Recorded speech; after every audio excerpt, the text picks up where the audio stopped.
शुएब शाहीन सदर Islamabad high court ने भी हमें ज्वाइन किया, उनसे भी बात कर लेते हैं। शुएब साहब, आपके कीमती वक्त का बेहद शुक्रिया। अभी आपसे कुछ देर पहले जो है वो सरबरा पीडीएम उन्होंने कहा है कि इस्लामाबाद सुप्रीम कोर्ट के बाहर जो है वो एहतजाज करेंगे पीर को। सो ये फैसला अब सुप्रीम कोर्ट के जो फैसले आ रहे हैं उनके खिलाफ उन्होंने एहतजाज किया, क्या ऑप्शंस मौजूद हैं?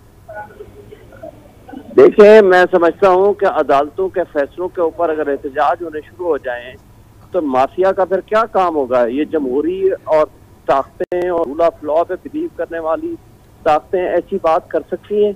कोई जमहूरी हुकूमत ये कह सकती है कि अपने apex court supreme court of Pakistan के जो आइन और कानून के मुताबिक किए जाने वाले फैसले हैं उसके खिलाफ आइनी अदालत, सबसे बड़ी अदालत के बाहर जा करके वो प्रोटेस्ट करेंगे? ऐसा कोई जमहूरी सोच वाला बंदा कह सकता है? ये मुमकिन ही नहीं है। ये सब अनकॉन्स्टिट्यूशनल बातें, इलीगल बातें हैं। असल में ये एक्सपोज हो गए।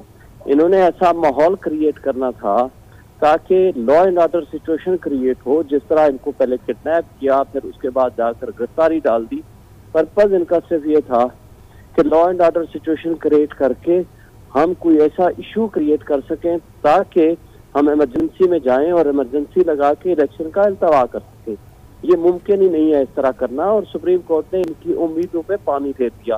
क्या पाकिस्तान में अदलिया के ऊपर अटैक करके, उसके ऊपर हमला करके किडनैप कर सकते हैं एक शख्स जो कोर्ट में आया हुआ है, अपने आप को सरेंडर कर रहा है? क्या ऐसा मुमकिन है? ये पाकिस्तान की तारीख में मैं समझता हूँ कि ये पहला वाक़या था कि जब अदालत के शीशे, अदालत के एक सब ऑफिस, जुडिशल ऑफिस के एक हिस्से को, उनके शीशे तोड़ के एक शख्स को किडनैप करके उठा करके ले गए हैं और वहां से बाद में जा करके उसको नैब की तहवील में दे दिया गया। ये सारे अनकॉन्स्टिट्यूशनल एक्ट है जिसको सुप्रीम कोर्ट ने सेटिसाइड किया है। और फिर जो पीडीएम की जमातों का ये गुफ्तगू है, इट इज कंटेम्पचुअस। ये तौहीन अदालत के ज़मरे में आता है। और मैं समझता हूँ कि अब टाइम है सुप्रीम कोर्ट को इनके खिलाफ सख्त एक्शन लेना चाहिए और कानून और आइन के मुताबिक जो चीजें और जो काम हैं वो प्रोसीड करना चाहिए in according with law. Shoaib साहब, यानी आप समझते हैं जो ये उनकी जानिब से प्रोटेस्ट की जो कॉल है सुप्रीम कोर्ट के बाहर और जो पीडीएम का एक मजमूई तौर पर रद्दअमल है वो इमरजेंसी की तरफ ले जाने के लिए किया जा रहा है? देखिए, आप तो वो नहीं कर सकते ना, लेकिन ये जो पिछले 3-4 दिन वाकयात हुए हैं इससे अंदाजा होता है कि इनका मकसद यही था कि इनको गलत तरीके से अदालत के अंदर से गिरफ्तार किया जाए ताकि पब्लिक जो है वो रिएक्ट करे और उस रिएक्शन के नतीजे में लॉ एंड ऑर्डर सिचुएशन हो और उसके बाद इनको इमरजेंसी लगाने का बहाना मिल जाए। लेकिन सुप्रीम कोर्ट के कल के आर्डर के बाद उनको वो बहाना खत्म हो गया है।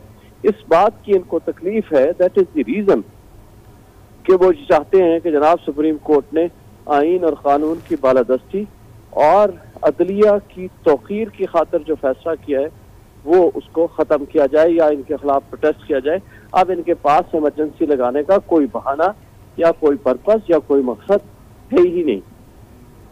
ठीक, शुएब शाहीन हमारे साथ मौजूद हैं। आबिद ज़ुबैरी सदर सुप्रीम कोर्ट बार भी हमारे साथ मौजूद हैं और अब से कुछ देर पहले बताया गया कि इमरान खान इस्लामाबाद हाई कोर्ट में ही अब तक मौजूद है और वहां पर उनकी हिफाजती जमानतों से मुतालिक जो